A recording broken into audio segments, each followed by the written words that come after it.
Hello everyone, कैसे हैं आप लोग। मैं राहुल एक बार फिर से आप सभी का स्वागत करता हूं इस सीरीज में। हम लोग यहां पे देख रहे हैं CHSL 2022 के आए हुए शिफ्ट। ठीक है, जो भी मैथ्स के शिफ्ट आए हुए हैं उनको हम लोग डिस्कस कर रहे हैं और हम लोग यहाँ पे हार्डेस्ट से इजिएस्ट शिफ्ट की तरफ मूव करेंगे। ठीक है, हार्डेस्ट से इजिएस्ट की तरफ मूव कर रहे हैं और मैं आपको बोलूंगा कि एटलीस्ट आप लोग पहले 5 से जो सेट होंगे उसको जरूर देखिएगा, क्योंकि अच्छे क्वेश्चन मिलते हैं यहाँ पे। उसके बाद तो रिपीटेड क्वेश्चन रहता है, बट बाकी बहुत सारे स्टूडेंट ऐसे होंगे जिनको ये काफी बेनिफिट पहुंचाएगा।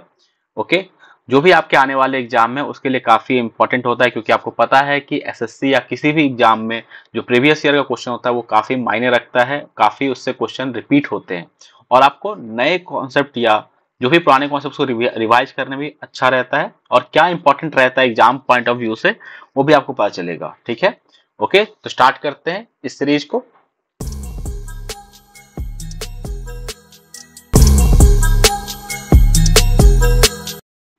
देखिए, तो आज हम लोग कर रहे हैं SSC CHSL 2022 के 20 मार्च शिफ्ट 2 के पेपर को। ठीक है, तो यहाँ पे देखिए फर्स्ट क्वेश्चन है, two median NA and OB of triangle NOP intersect each other at S at right angle if NA equals to 15 and OB equals to 15 then what is the length of OA। Okay, सबसे पहले figure draw करेंगे। देखिए, एक triangle है आपके पास and यहाँ पे आपने दो मीडियन ड्रॉ किया। ये आपका N हो गया, ये O, ये P। ये दोनों एक दूसरे को इंटरसेक्ट कर रहा है S पे एंड ये राइट एंगल है, मींस ये 90 डिग्री पे कट कर रहा है एंड ये आपका A हो गया एंड ये आपका B हो गया। अब यहाँ पे कहा जा रहा है कि NA का वैल्यू गिवन आपको 15 है, OB का वैल्यू 15 है, तो OA का लेंथ हमें पता करना है, ये लेंथ हमें पता करना है। ठीक है, तो यहाँ पे जो हम लोग कॉन्सेप्ट यूज करेंगे, तो सबसे पहले तो वो कॉन्सेप्ट आपको पता होना चाहिए। ठीक है, मैं आपको हर क्वेश्चन में जो कॉन्सेप्ट रहता है उसको मैं आपसे पहले डिस्कस करता हूँ।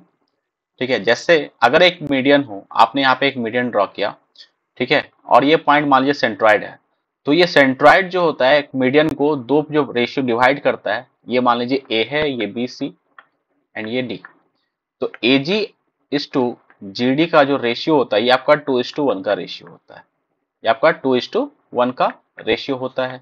ठीक है, तो इसी कॉन्सेप्ट का यहाँ पे हम लोग यूज करने वाले हैं। अब देखिए, NA कंप्लीटली आपका 15 यूनिट के बराबर है। NA जो है वो कंप्लीटली आपका 15 यूनिट के बराबर, मींस ये 2:1 के रेशियो में होगा। तो आपका 3 यूनिट का वैल्यू 15 के बराबर है, तो 1 यूनिट का वैल्यू कितने के बराबर हो जाएगा, 5 के बराबर।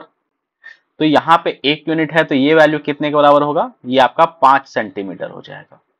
ठीक है, ये आपका 5 सेंटीमीटर होगा और ये आपका 10 सेंटीमीटर होगा। उसी तरीके से ये भी आपका जो OB है ये भी 15 है, और जो आप यहाँ पे वर्टेक्स से जो लेंथ होता है वो आपका क्या होता है, वो बड़ा वैल्यू होता है 2:1। ये वैल्यू आपका कितना होगा, 10 होगा, क्योंकि यहाँ पे भी सेम आपका 3:1 के रेशियो में डिवाइड होने वाला है। और ये आपका राइट एंगल ट्राइंगल है।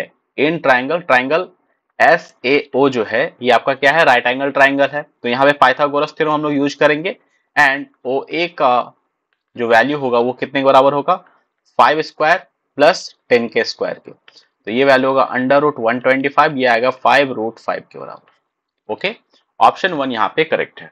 नेक्स्ट देखते हैं। देखिए, यहाँ पे ये DI का क्वेश्चन है। ठीक है, और अगर आप एक बार क्वेश्चन DI का क्वेश्चन को पहले आप अगर आप अटेम्प्ट कर रहे हैं तो एक बार क्वेश्चन पढ़ लीजिए। अगर आपको लगेगा कि नहीं हम लोग वन लाइनर की तरह कर सकते हैं इसको, तो आप जरूर पहले राउंड में से अटेम्प्ट कर लेंगे, नहीं तो इसको सेकेंड राउंड के लिए छोड़ देंगे। ठीक है, देखिए जैसे इस क्वेश्चन में the following bar graph shows the production of pen by the three company MNO from 2018 to 2022। What is the ratio of average production of company O in the period of 2019 से 21 to the average production of M in the same period। ठीक है, तो देखिए यहाँ पे बस आपको M और O का 3 साल का एवरेज निकालना है। ठीक है, ओके, तो इसको हम लोग पहले राउंड में कर सकते हैं। अब M जो है वो आपका कौन सा है, ब्लू लाइन से, मीन्स 21, 33 और 19। इसको सम करेंगे, जो हमें रेशियो चाहिए। और आपको ये ध्यान रखना 19, 20, 21 के लिए ही है, साल 19, 21, 20 और 21 के लिए है। तो ये कितना होगा, 21 प्लस 33 प्लस 19 अपॉन 3। ठीक है, और आपको यहाँ पे और किसका चाहिए, O का चाहिए, एंड O के लिए ये कौन सा होगा, 15, 18 एंड 31। ठीक है, तो पहले 15, 18 31/3, ये से 3 ये कैंसिल हो जाएगा। ओके, अब यहाँ पे देखिए m को अगर आप ऐड करते हैं 3 1 4, यहाँ पे कितना हो जाएगा 73 हो रहा है ये आपका। ठीक है, ये वैल्यू आपका 73 होगा।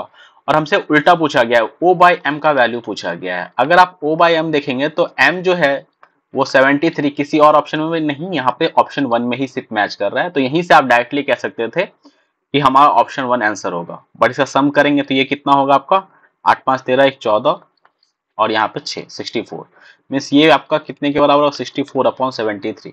ठीक है, तो आपको ये ध्यान रखना है कि रेशियो किसका पूछा गया है 60 O/m का यहाँ पे पूछा गया है। नेक्स्ट देखते हैं, देखिए what is the value of cot x plus cosec x minus 1 upon cot x minus cosec x plus 1। देखिए अगर देखेंगे तो इसको देखने में ये लग रहा है कि काफी लेंदी जाएगा, या आप इसको वैल्यू पुटिंग से करना चाहेंगे। ठीक है, बट आप इसको डायरेक्टली भी करेंगे तो काफी इजी रहेगा। जैसे cot x plus cosec x minus 1 upon cot x minus cosec x plus 1। ठीक है, अब यहाँ पे देखिए आपको ये पता है 1 plus cot square theta equal to क्या होता है कॉसेक स्क्वायर थीटा। ठीक है, एंड यहाँ पे 1 का वैल्यू कितने के इक्वल होगा cosec square theta minus cot square theta के बराबर। ठीक है, तो इसको आप यहाँ पे इस 1 के जगह पे आप पुट कीजिए cot x plus cosec x minus, इसको आप पुट करेंगे तो ये आपका क्या आ जाएगा cosec square x minus cot square x upon cot x minus cosec x plus 1। ठीक है, अब इसको आप ब्रेक कर सकते हैं a plus B into A minus B में।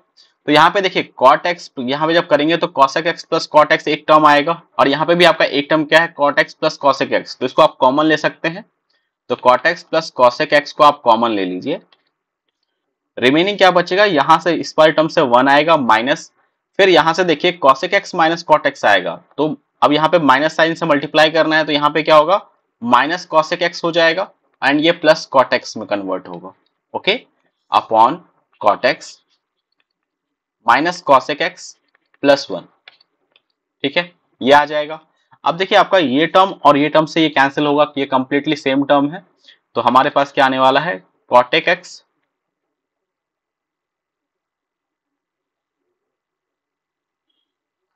Cot x plus cosec x. Okay, तो हमारे पास ये वैल्यू कितने के इक्वल होगा cot x plus cosec x के इक्वल हो जाएगा। देखिए हमारा आंसर आ रहा है यहाँ पे cot x plus cosec x, और अगर आप ऑप्शन में देखिए तो हमारे पास ऑप्शन जो है यहाँ पे 2 के साथ मल्टीपल है, तो यहाँ पे ऑप्शन यहाँ पे रॉन्ग है। ठीक है, इसको आप करेक्ट कर लेंगे, ये 2 नहीं होगा इस ऑप्शन में। ठीक है, ऑप्शन 4 यहाँ पे करेक्ट होगा तब। ठीक है, यहाँ पे 2 cot x plus 2 cosec x नहीं आएगा, ये simply cot x plus cosec x आएगा। ठीक है, हमने एक एक स्टेप यहाँ पे करके देखा है। ओके, नेक्स्ट देखते हैं। देखिए फिर से यहाँ पे आपके पास DI का क्वेश्चन है, तो आइए देखते कैसे करना है इसे। The line chart given below show the number of male teacher and female teacher in 5 school. 5 school में मेल और फीमेल का यहाँ पे गिवन है वैल्यू, और आपसे पूछा गया कौन सा स्टेटमेंट करेक्ट है नहीं करेक्ट है। ठीक है, ओके, ये ध्यान रखना है। अब देखिए पहले में क्या है total number of mail in all the school is 106.61% of the total number of female teacher in 5 school। Okay, तो यहाँ पे हमें सबसे पहले क्या करना है, पहले तो मेल का टोटल मेल कितने हैं ये निकालना पड़ेगा, और फिर टोटल फीमेल भी हमें चाहिए। ठीक है, तो सबसे पहले टोटल मेल कैलकुलेट करते हैं। देखिए अगर आप देखेंगे सब में तो मेल का जो है ये आपका स्क्वायर जो होगा, स्क्वायर वाला डब्बा जहां पे इंडिकेशन है ये आपका मेल है। ठीक है, तो सब में देखिए 200 सब में आ रहा है। अगर आप सब में अगर ध्यान देखेंगे तो ये 200 सब में आ रहा है, तो 5 बार ये 200 आएगा, तो मैं डायरेक्टली यहाँ पे 200 इंटू 5 कर रहा हूँ जो कि 1000 के बराबर होगा प्लस।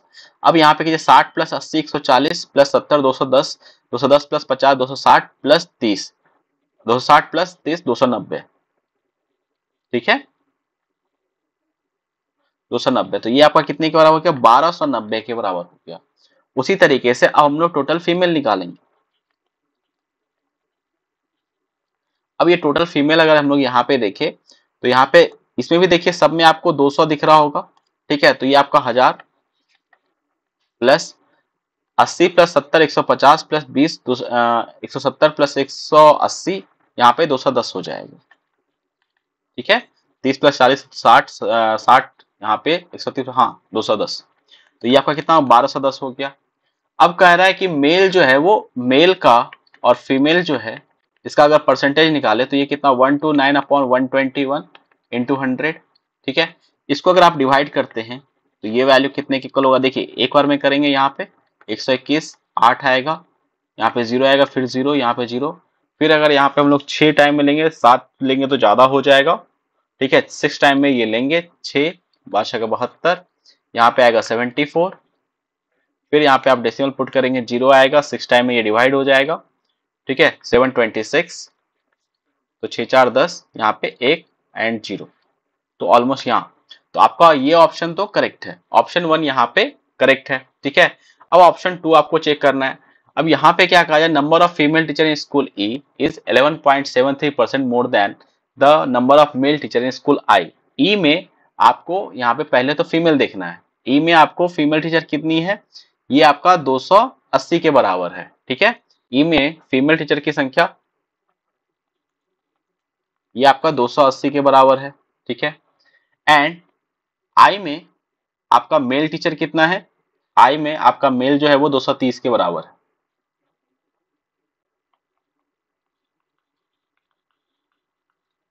ओके, तो आपसे यहाँ पे पूछा गया है कि फीमेल जो है 11.73 ज्यादा होना चाहिए। ओके, तो यहाँ पे देखिए ये 50 ज्यादा हो रहा है अपॉन 230 इंटू 100। ठीक है, जीरो से आप अगर जीरो कैंसिल करेंगे, यहाँ पे देखिए 500, यहाँ पे 23, तो अगर आप इसको डिवाइड करेंगे तो ये एक टाइम में जाएगा, 23 दूना 46, सॉरी 2 टाइम में चला जाएगा। ठीक है, 23 से अगर आप डिवाइड करेंगे तो ये 2 टाइम में ये डिवाइड होगा, और यहाँ पे 11.73 है, यहाँ पे आपका क्या है 11.73, तो यहीं से आप कह सकते हैं कि ये आपका ये वैल्यू आपका जो भी होगा 20 के तो बाद का ही वैल्यू होगा। ठीक है, तो यहां से हम लोग कह सकते हैं, तो यहीं से आप कह सकते हैं कि हमारा जो ऑप्शन होगा ये दूसरा ऑप्शन गलत है। तो ये वैल्यू कितना अप्रोक्सीमेट आ जाएगा, यहाँ पे 46, यहाँ पे बचेगा 4 0, तो आप यहाँ पे 1 टाइम है 21, अप्रोक्सीमेटली ये 21 के आसपास होगा। ठीक है, तो यहाँ से आप कह सकते हैं ये ऑप्शन जो है आपका रॉन्ग स्टेटमेंट है, तो यहाँ से हम लोग कहेंगे कौन सा गलत नहीं है, तो ऑप्शन थर्ड करेक्ट हो जाएगा। ठीक है, ऑप्शन थर्ड यहाँ पे करेक्ट होगा। तो नेक्स्ट देखते हैं, देखिए फिर से आपका एक डीआई का क्वेश्चन है, तो इसमें देखते हैं क्या पूछा गया है। The line graph show the production in crore for 3 companies over years, find in the year in which total production in company Z is 30% more than the that of the company x. ठीक है, अब यहाँ पे Z और x के बारे में कहा गया है कि अगर ये 100 होगा तो आपका 30% ज्यादा मिस ये 130 होना चाहिए, मिस 13/10 का रेशियो होना चाहिए। ठीक है, जेड और एक्स में। अब 2000 पहले चेक करेंगे स्टार्टिंग से, 2021 में यहाँ पे देखिए, तो अगर आप यहाँ पे देखेंगे तो 21 में आपका x बड़ा है, ये 86 के बराबर है, और z छोटा है, तो यहीं से आप कह सकते हैं कि 21 तो हमारा ऑप्शन हो नहीं सकता है। 20 की बात करें तो यहाँ पे देखिए 20 जो है उसमें आपका z जो है वो कितना है 65, 2020 की बात कर रहे हैं, z जो है ये 65 है और x जो है आपका 50 है, तो इसे सिंप्लीफाई करेंगे तो 13/10 हो रहा है, तो ये ऑप्शन आपका करेक्ट होगा। ठीक है, तो जहां पे आपका आंसर आता है उसके आपको चेक करने की जरूरत नहीं है। ओके, नहीं तो अगर आंसर नहीं आता तो हम लोग थर्ड और फोर्थ को भी चेक कर लेते हैं। ये क्लियर हो गया, तो नेक्स्ट देखते हैं, और आपको ये क्वेश्चन फर्स्ट राउंड में ही अटेम्प्ट करना था। अगर मैं यहाँ पे 3 डीआई की बात करूँ, जैसे हमने 3 डीआई डिस्कस करा है, ठीक है अभी तक, तो ये डीआई जो है आपका थोड़ा सा मैं कह सकता हूँ कि आपको 2 कैलकुलेशन था तो इसको आप बाद के लिए रख सकते थे। ओके, तो आप नहीं तो इस 2 को आप पहले एक भी फर्स्ट राउंड में कर सकते हैं। ठीक है, नेक्स्ट देखते हैं, if 6x to the power x equals to 3 to the power y equals to 2 to the power z, then what is the value of 1 upon y plus 1 upon z minus 1 upon x। देखिए algebra का बहुत ही अच्छा question है ये। देखिए 6 to the power x equals to 3 to the power y equals to 2 to the power z है। अब इसको हम लोग एक कांस्टेंट से इक्वल कर लेते हैं, तो यहाँ पे जो होगा 6 जो होगा वो कितने के बराबर k to the power 1 upon x होगा, और 3 जो होगा वो कितने के बराबर k to the power 1 upon y होगा, और 2 जो होगा वो आपका कितने होगा k to the power 1 upon z होगा। यहां तक क्लियर है। अब यहाँ पे देखिए 6 को हम लोग लिख सकते हैं 3 इंटू 2, और 6 का value k to the power 1 upon x है, यहाँ पे k to the 1 upon y into k to the power 1 upon z। ठीक है, अब बेस सेम है तो इसको यहाँ पे क्या होगा, पावर ऐड हो जाएगा एंड यहाँ पे आपका 1/x। यहाँ पे अगर बेस सेम और ये दोनों वैल्यू इक्वल है, इट मीन्स 1/x जो होगा वो इक्वल होगा किसके बराबर, 1/y प्लस 1/z। तो यहाँ पे देखिए हमसे पूछा गया है कि आपको बताना है 1/y प्लस 1/z, ठीक है, और -1/, इसको आप इक्वल टू के एक साइड लेके आएंगे तो -1/x, ये वैल्यू 0 के बराबर होगा एंड ये आपका आंसर हो जाएगा। ओके, तो ऑप्शन 4 यहाँ पे करेक्ट है। ठीक है, नेक्स्ट देखते हैं। On selling 14 notebooks, a seller make a profit equals to the selling price of 9 notebooks. Find his profit percent. Selling price of all notebook is same. Cost price of all notebooks is same. ठीक है, देखिए 14 notebook का selling price जो है ये कितने के बराबर होगा, 14 नोटबुक के कॉस्ट प्राइस प्लस प्रॉफिट हो रहा है कितने का, 9 बुक के सेलिंग प्राइस के बराबर। तो 9 बुक के सेलिंग प्राइस के बराबर। ठीक है, अब यहाँ पे देखिए अगर आप इसे सिंप्लीफाई करेंगे तो यहाँ पे क्या होगा, 9 को साइड लिखेंगे तो 5 into selling price equal to 14 into cost price. ठीक है, तो सेलिंग प्राइस और कॉस्ट प्राइस का यहाँ पे रेशियो क्या आ जाएगा, 14/5 आएगा। ठीक है, आपसे पूछा गया है कि प्रॉफिट परसेंट कितने का होगा, तो यहाँ पे कितने का प्रॉफिट हो रहा है, 9 यूनिट का प्रॉफिट हो रहा है। तो प्रॉफिट परसेंट जो होगा हमारे पास 9/5 इंटू 100, तो ये आपका 180% के इक्वल हो जाएगा। ऑप्शन 1 यहाँ पे करेक्ट है। ठीक है, नेक्स्ट देखते हैं। P income is 150% of Q income and P expenditure is 60% of Q expenditure. If Q saves 20% of his income, then how much percentage does P save of his own income? Okay. देखिए P और Q का जो income का ratio है वो क्या है, देखिए 150%, मीन्स अगर P 150 होगा तो Q कितना होगा, 100। इसे सिंप्लीफाई कर लीजिए तो 3:2 ले सकते हैं। तो मैं Q को क्या मान रहा हूँ कि यहाँ पे P और Q का रेशियो क्या होना चाहिए, 3:2 का। तो सिंपली इसको मैं 300x मान लेता हूं और Q को 200x मान लेता हूं। अभी भी रेशियो हमारा 3:2 का ही है, बट इससे क्या वो कैलकुलेशन आसान रहेगा हमारा। आगे क्या कहा जा रहा है कि P का एक्सपेंडिचर 60% है Q के, P का जो एक्सपेंडिचर है वो 60% है Q के एक्सपेंडिचर के, और Q जो है वो 20% सेव करता है। अब Q देखिए अगर वो सेव करता है 20%, तो खर्च कितना करता होगा, 80% वो खर्च कर देता होगा। तो 200 का 200x का आप 80% निकालेंगे तो ये वैल्यू कितने के बराबर होगा, ये वैल्यू आपका 160x के बराबर होगा।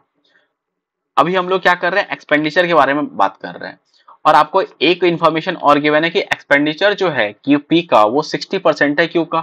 तो यहाँ पे एक्सपेंडिचर P और Q के रेशियो क्या होंगे, ये आपका होगा 25 से, आप यहाँ पे जो है ये आपका 20 से डिवाइड करेंगे, 5:3 का रेशियो आएगा। 60% होगा कितना आपका 3/5, मीन्स अगर मैंने Q को 5 यूनिट माना है तो 3 कितना होगा, 3 यूनिट के बराबर। तो अब देखिए ये 5 यूनिट 160x को रिप्रेजेंट कर रहा है, तो कितने से आपने मल्टीप्लाई करा होगा यहाँ पे, 32x से। ठीक है, इसको आपने 32x से मल्टीप्लाई करा होगा, तो यहाँ पे हम लोग 32x से मल्टीप्लाई करेंगे तो ये आपका कितने के बराबर होगा, 96x के बराबर होगा। तो P का एक्सपेंडिचर हमारे पास आ चुका है 96x है। ठीक है, तो अगर मैं P के बारे में एक्सपेंडिचर परसेंटेज निकालो कितना खर्च कर रहा है, तो ये कितना होगा 96x upon 300 into x into 100। ठीक है, तो इसे सॉल्व करेंगे तो ये आएगा आपका 32% के बराबर। तो ये एक्सपेंडिचर है तो सेविंग परसेंटेज कितना होगा, 100 माइनस 32%। ठीक है, तो ये आपका 68% के बराबर होगा। ये आपका कितने के बराबर होगा, आपका यहाँ पे ये 68% के इक्वल होगा। ठीक है, ये क्लियर है। तो इस क्वेश्चन का आंसर क्या होगा, तो यहाँ पे हमारे पास 68% होगा। ऑप्शन 4 यहाँ पे करेक्ट है। ठीक है, नेक्स्ट देखते हैं। A seller allowed a discount of 9% on a watch off, and if he allowed 6% of discount, then he earned 30 rupees more profit. What is market price? ठीक है, देखिए अगर आपने 9% का डिस्काउंट दिया, ठीक है, पहली बार में आपने 9% का डिस्काउंट दिया, दूसरी बार में आपने 6% का डिस्काउंट दिया, ठीक है, तो आपको 30 रुपीज का प्रॉफिट हो रहा है। ठीक है, तो यहाँ पे देखिए अगर परसेंटेज में देखें तो ये 3% होगा। अगर आपने पहले 9% और 6% परसेंटेज में बात करें तो आपने कितना कम अभी डिस्काउंट दिया, 3% कम डिस्काउंट दिया है। तो ये जो डिक्रीमेंट हो रहा है यही आपको प्रॉफिट में कन्वर्ट होगा। ठीक है, अगर समझ में नहीं आया तो आप ऐसे सोचिए कि जब आपने डिस्काउंट परसेंटेज, ठीक है, आपने यहाँ पे 6% का डिस्काउंट दिया तो सेलिंग प्राइस आपका यहाँ पे रहा लेट सपोज x के बराबर, ठीक है, और फिर आपने डिस्काउंट दिया 3% का, अब सेलिंग प्राइस रहा y के बराबर। ओके, तो यहाँ पे चेंज कितने का आ रहा है, 3% का। और यहाँ पे देखिए ये जो चेंज आया है, यहाँ पे आप बोलेंगे कि बाद में जो है वो, यहाँ पे क्वेश्चन में गिवन है वो क्या कि 30 यूनिट ज्यादा प्रॉफिट हो रहा है, तो यहाँ पे ये 30 के बराबर हो रहा है, तो यहाँ से आप कह सकते हैं ना कि 3% जो है ये 30 के बराबर है। तो यहाँ से अब ये 3% का वैल्यू पता है। ओके, तो 100% कितने के बराबर हो जाएगा, तो ये वैल्यू आपका 30/10 इंटू 100,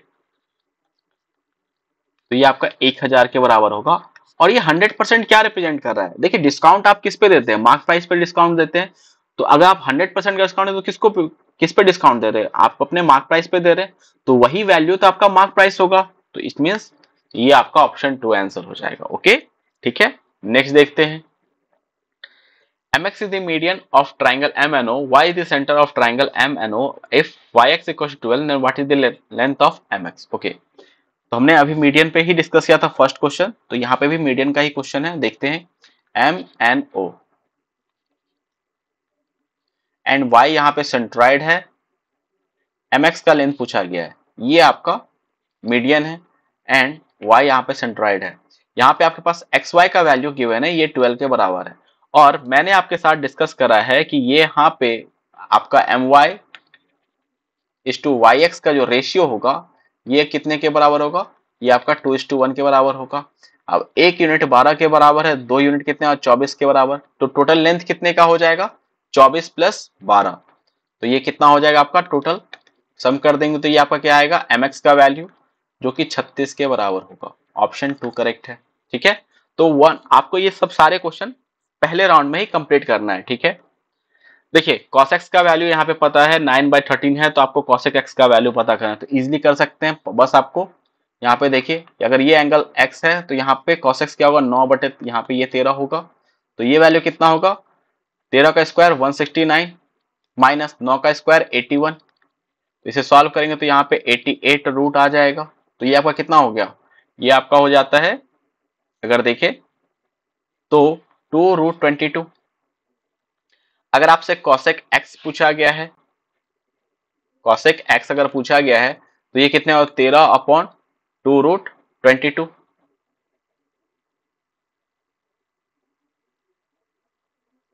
हाँ,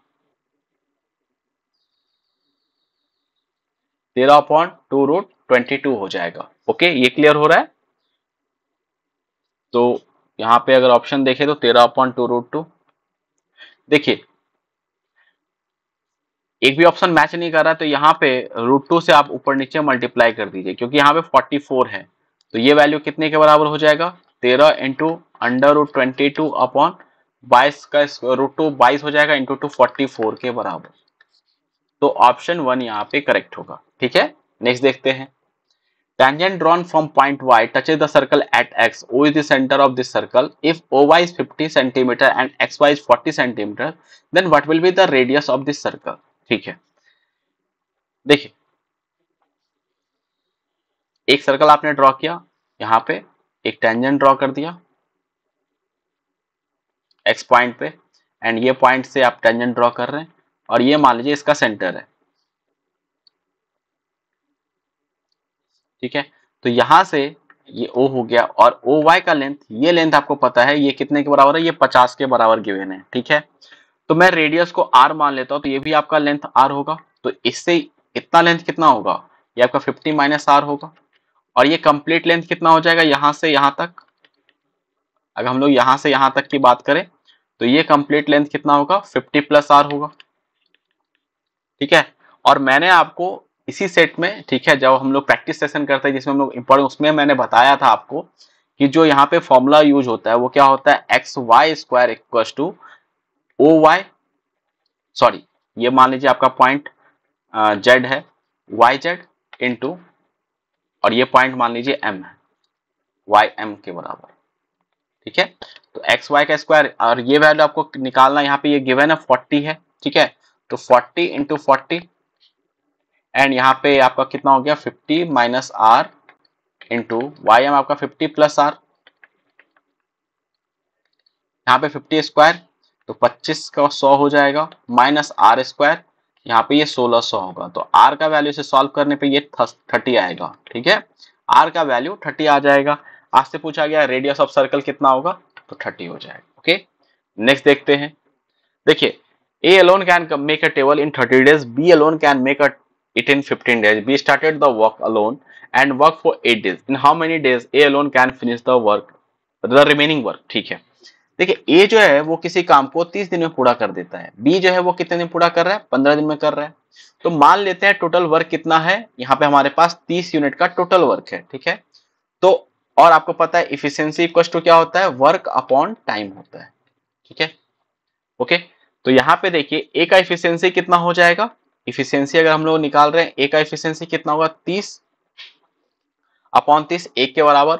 और इफिशियंसी ऑफ बी कितना होगा, ये भी हम लोग निकाल सकते हैं, 30 अपन 15 ये 2 के बराबर होगा। ठीक है, अब कहा जा रहा है कि बी स्टार्ट कर रहा है काम को करना और 8 दिन काम कर रहा है।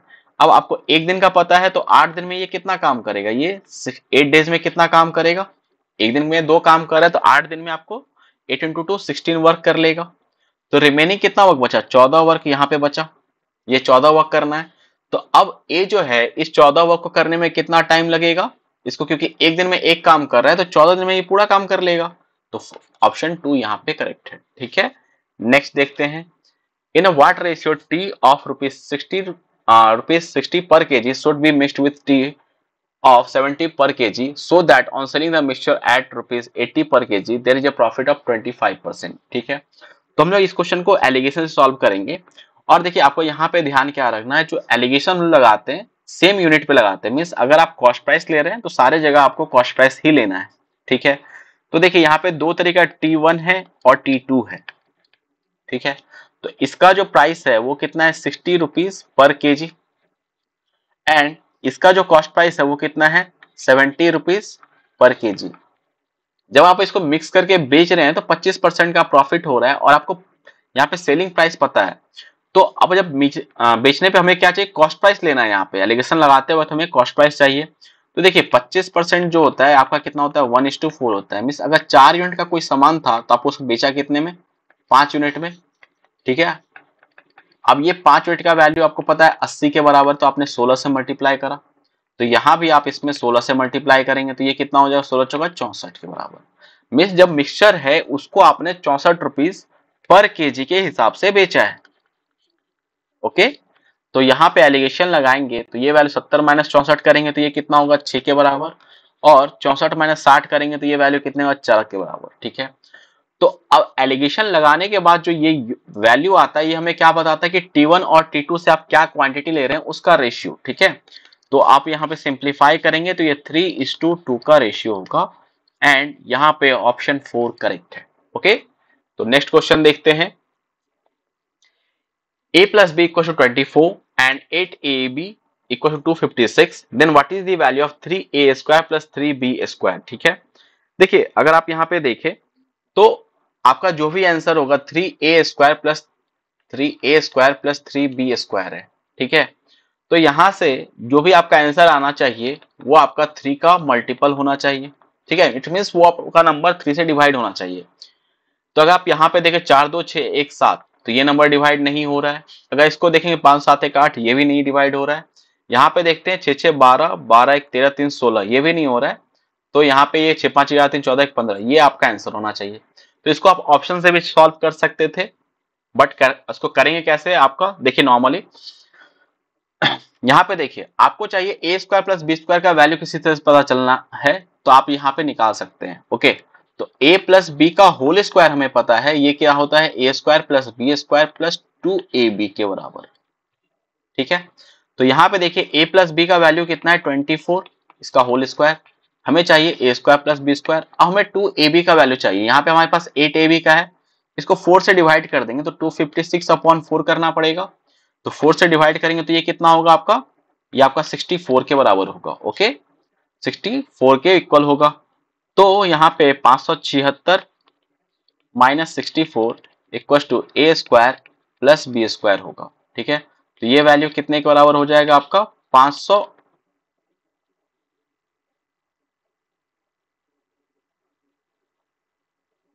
एक मिनट, 814,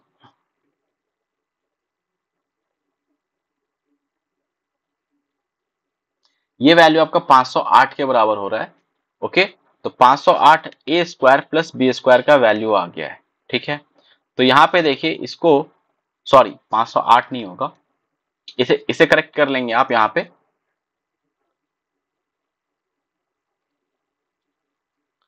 यहाँ पे इसे आप करेक्ट कर लेंगे।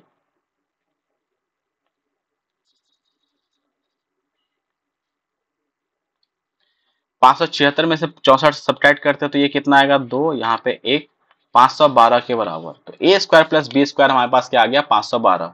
अब इसमें आपको 3 से मल्टीप्लाई करना है, तो 512 से मल्टीप्लाई करेंगे तो 36, यहाँ 1536 हो जाएगा। ऑप्शन 3 करेक्ट है। ठीक है, तो ये आपका बेसिक मेथड हो गया, इस तरीके से आपको सॉल्व करना था। वैसे इस क्वेश्चन को आप ऑप्शन से भी सॉल्व कर सकते हैं। देखिए बट आप जो मेथड यूज कर रहे हैं, हो सकता है तो यहाँ पे कोई आपका 2 ऑप्शन मैच कर जाता जो कि 3 से डिवाइड हो रहा है, तो आपको बेसिक से ही करना पड़ता। ठीक है, तो बट आपको पता होना चाहिए कि कैसे आप एलिमिनेट कर सकते हैं। आपके पास कम टाइम है तो इसको आप अप्लाई करके आंसर निकाल सकते हैं। ठीक है, नेक्स्ट देखते हैं। देखिए, if m square minus n square equals to 21 and m minus n equals to 3 then find the value for m plus n। Basic सा क्वेश्चन है। यहाँ पे m square minus n square का वैल्यू 21 है, तो इसको आप ब्रेक कर सकते हैं m plus n into m minus n में इक्वल्स टू 21। तो m प्लस n का वैल्यू क्या होगा, 21/3, ये आपका 7 के इक्वल हो जाएगा। ऑप्शन 2 करेक्ट है। ठीक है, नेक्स्ट देखिए। O is the in center of triangle PQR. If angle POR is 120, then what is the angle PQR? ठीक है, इन सेंटर पे क्वेश्चन है। तो इस सेट में हमारे पास मीडियन से 2 क्वेश्चन आ चुके हैं अभी तक, 3 क्वेश्चन, ये तीसरा क्वेश्चन है हमारा। ठीक है, अब ये ट्राइंगल हो गया आपका PQR। ठीक है, वो यहाँ पे, सॉरी मीडियन से नहीं है, आपका एंगल बाइसेक्टर से क्वेश्चन है। एंड यहाँ पे ये आपने मिलाया। ओके, तो ये आपका O हो गया एंड ये वैल्यू 120 के बराबर है।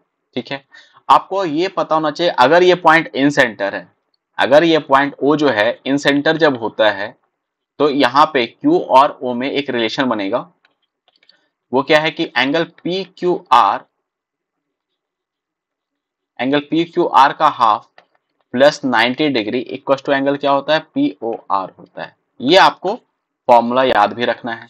ठीक है, यहाँ पे O क्या होना चाहिए, O इज इन सेंटर, ये ध्यान रखना है आपको।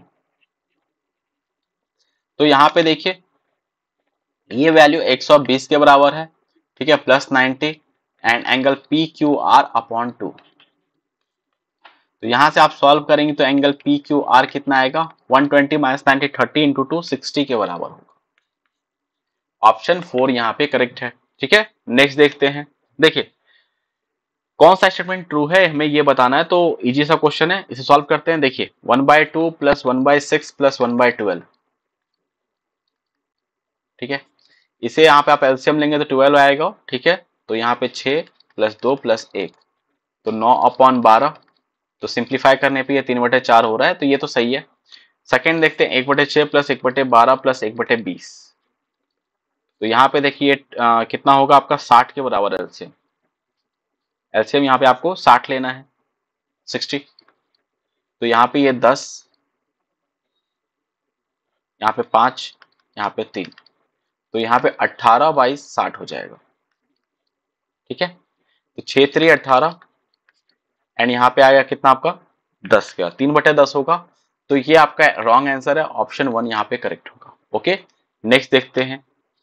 What is the least possible value of p for which a number 84pp 153p is divisible by 9? ठीक है, एक नंबर है 84pp 153p। अब ये 9 से डिविजिबल है, तो यहाँ पे आप क्या कीजिए, सबसे पहले डिजिट सम निकालेंगे। देखिए 5 3 8 1 9, अगर 9 9 का बन जा रहा है तो आप यहाँ पे इसको कैंसिल आउट करते जाइए। ठीक है, फिर यहाँ पे देखिए 8 प्लस 4 12 करेंगे तो इसका डिजिट सम कितना आ जाएगा, 3 के बराबर। 12 आया तो इसको चेंज करेंगे, 3 आएगा। प्लस यहाँ पे हमारे पास 3p है, आपको p का वैल्यू मिनिमम रखना है, तो जिसके लिए ये वैल्यू आपका 9 से डिवाइड होगा। अब देखिए अगर p का वैल्यू आप 0 लेते हैं तो ये टोटल वैल्यू कितने के बराबर हो जाएगा, 3 प्लस 3, ये 3 के बराबर होगा, तो ये 9 से डिवाइड नहीं हो रहा है। p का वैल्यू अगर 1 लेते हैं तो 3 3 6 हो जाएगा, 6 ये भी डिवाइड नहीं होगा। अगर आप p का वैल्यू 2 लेते हैं तो ये आपका 9 आएगा और 9 डिवाइड है, इट मीन्स p का वैल्यू क्या होगा, 2 हो जाएगा। ओके, नेक्स्ट देखते हैं। The average marks obtained by 120 student in an examination is 50. If the average marks of passed student is 70 and average marks of failed student is 30, then what is the number of student who passed the examination? Okay, इसको हम लोग allegation से solve करेंगे और fast कर सकते हैं इससे। देखिए यहाँ पे हमारे पास पास स्टूडेंट है और फेल है। जो पास स्टूडेंट हो रहे हैं उनका एवरेज कितना है, 70 है, और जो फेल हो रहे हैं उनका एवरेज यहाँ पे 30 है। ठीक है, और सबको मिला दे तो उनका एवरेज कितना बन रहा है, यहाँ पे 20 का बन रहा है। तो एलिगेशन लगाएंगे तो देखिए 50 माइनस 30 20 हो जाएगा, एंड 70 माइनस 50 ये आपका 20 होगा। तो ये आपका वैल्यू क्या बताता है, ये जो है जो आप एलिगेशन लगाते हो तो ये बताता है कि आपने पास और फेल का कितना नंबर लिया है उसका रेशियो। मिस आपका यहाँ पे 20:20, मिस ये कह सकते हैं 1:1 का रेशियो हो रहा है कि दोनों में से दोनों जो होंगे वो बराबर बराबर लोग या तो पास भी होंगे और फेल भी होंगे। तो टोटल 120 स्टूडेंट है, तो यहां से आप कह सकते हैं 60 स्टूडेंट पास हो गए होंगे, 60 स्टूडेंट फेल हो गए होंगे।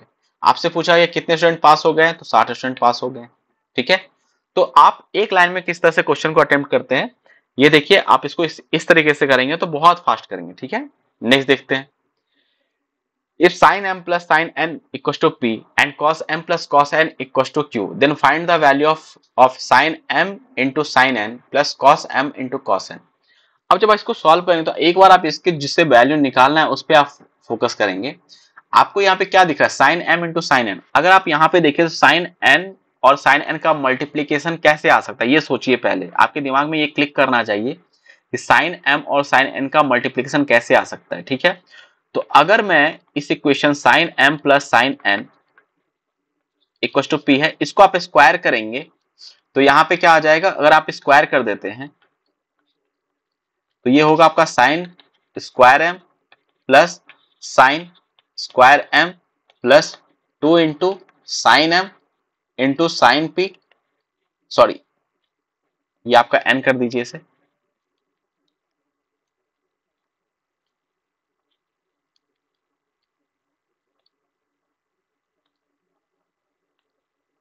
यहां पे इसे m कर दीजिए।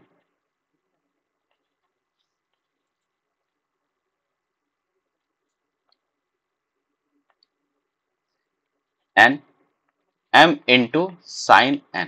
ठीक है, तो हमारा ये टर्म क्रिएट हो गया है। फिर आप देखिए आपको cos m into cos n चाहिए, तो सेम यही प्रोसीजर अपनाएंगे। यहाँ पे सेकेंड वाले equation cos m plus cos n इसका square equal to Q square. तो ये क्या होगा आपका cos square m plus cos square n plus 2 into cos m into cos n। ठीक है, एंड ये वैल्यू आपको पी स्क्वायर के बराबर है, ये आपका क्यू स्क्वायर के बराबर है।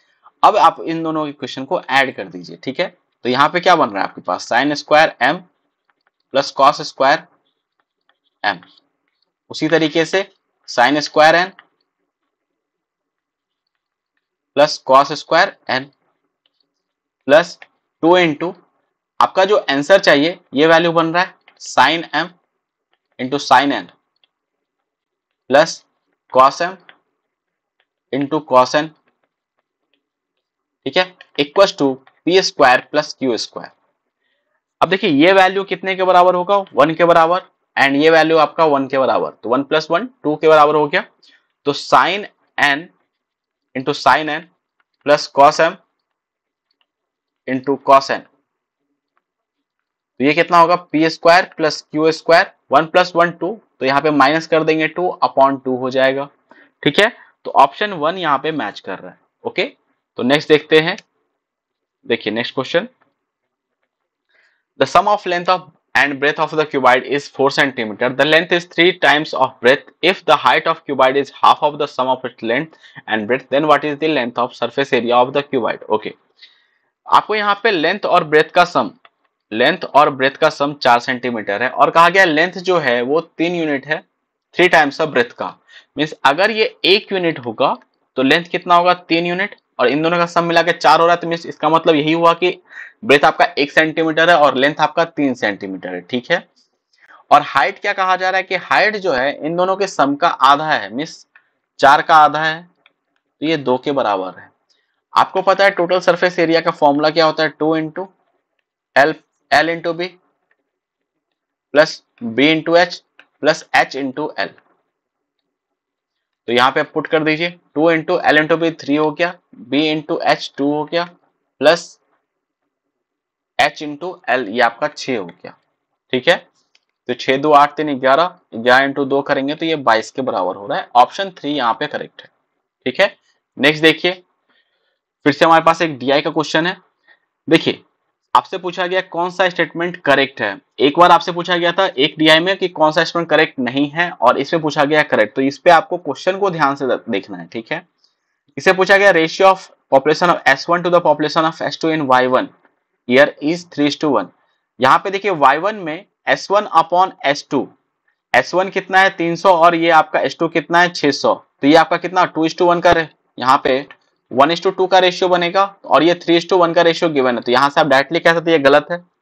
ठीक है, अब देखिए population of S1 is 140% of the population of S2 in Y3 year में देखिए, तो S1 आपका कितना है 140% कहा गया है। ठीक है, तो S1 अपॉन S2 अगर आप निकालेंगे तो ये 350 अपॉन 250 है। आप क्या कीजिए यहाँ पे 2 से मल्टीप्लाई कर दीजिए ऊपर नीचे, तो ये 700 अपॉन 500, 0 0 कैंसिल करेंगे। इसको अगर आप फ्रैक्शन में ये परसेंटेज में कन्वर्ट करते हैं तो ये आपका कितना हो रहा है 140% हो रहा है। तो ये ऑप्शन करेक्ट है। आपसे करेक्ट के बारे में पूछा गया है तो ऑप्शन 4 करेक्ट होगा। ओके, नेक्स्ट देखते हैं।